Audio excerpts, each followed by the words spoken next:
What does it take to be a good person?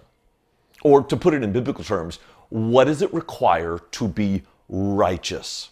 That sounds so intimidating, particularly when you see it in the shadow of Matthew 5, verse 20, our core verse of the day. Jesus says, "Truly I tell you, that unless your righteousness exceeds that of the scribes and the Pharisees, you will never enter the kingdom of heaven." Well, then who can? Like, how can you exceed the righteousness of a group of people who fasted twice a week, who prayed 3 times a day? And I'm not talking about at meals, like they prayed. They tithed on the herbs of their garden, mint, dill, and cumin. Who can compete with that level of righteousness? Look, if you think that being a good person is about doing more good things, that being righteous is about righteous behaviors, going to church more often, reading your Bible more, praying more intensely and more frequently, you will be spiritually intimidated. The good news is that's not what Jesus is talking about. The bad news is what Jesus is talking about is far harder. For him, he's not looking for a broader righteousness, but a deeper righteousness, one that goes down to the depths of your heart. The heart of the issue truly is the heart of the issue. And Jesus illustrates it with 6 specific statements, all lifted from the Old Testament. This is really the core of the Sermon on the Mount, Matthew chapter 5. You've heard that it was said, "But I say," 6 times. Now, you've heard that it was said refers to the law of Moses. The law of Moses was able to proscribe certain behaviors. They were barriers around behaviors. Don't do this and don't do that. What Jesus is saying is, you can abstain from certain behaviors, but if your heart is still sinful, you will find a way of doing that behavior legally.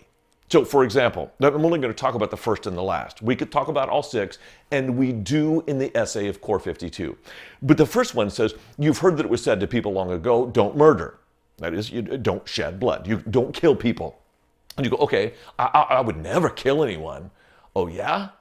If you have murder in your heart, if your heart is angry with his brother, you'll find a way to do it legally.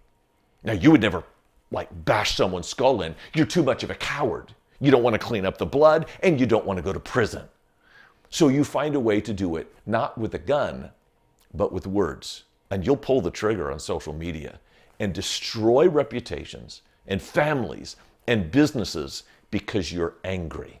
Oh, would you ever murder? No, never. You do something far worse. You put someone through a living hell. Fast forward to the last illustration.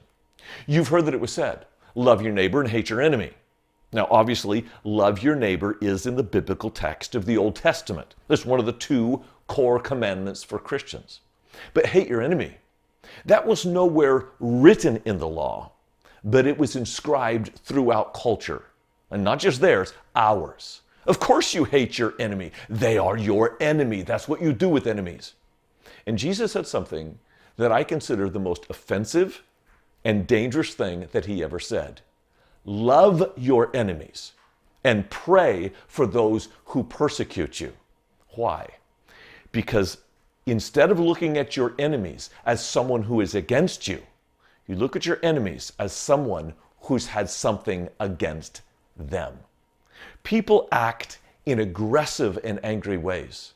Not merely because they're aggressive and angry people, but because they have been hurt. See, sin is not just something you do, it's something done to you. And when they have had something done to them that is harsh and horrible, our love is a way of overcoming the hate that they've experienced. Now, what makes this really dangerous is that Jesus is saying this in the Middle East, and their enemies were called terrorists. They are today. And they're still around today. And love for Jesus is not how you feel, it's what you do. So loving your enemies may be harboring a fugitive. It may be feeding those who would take away your food. Loving your enemy is actually dangerous. But if we don't, the danger rises.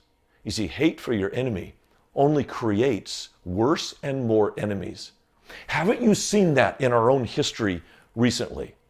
Jesus' solution, though dangerous, is the most effective way of overcoming the hate of enemies in our world. Jesus was absolutely right. The heart of the issue is the heart of the issue. You want to be righteous? Good. Take it to heart.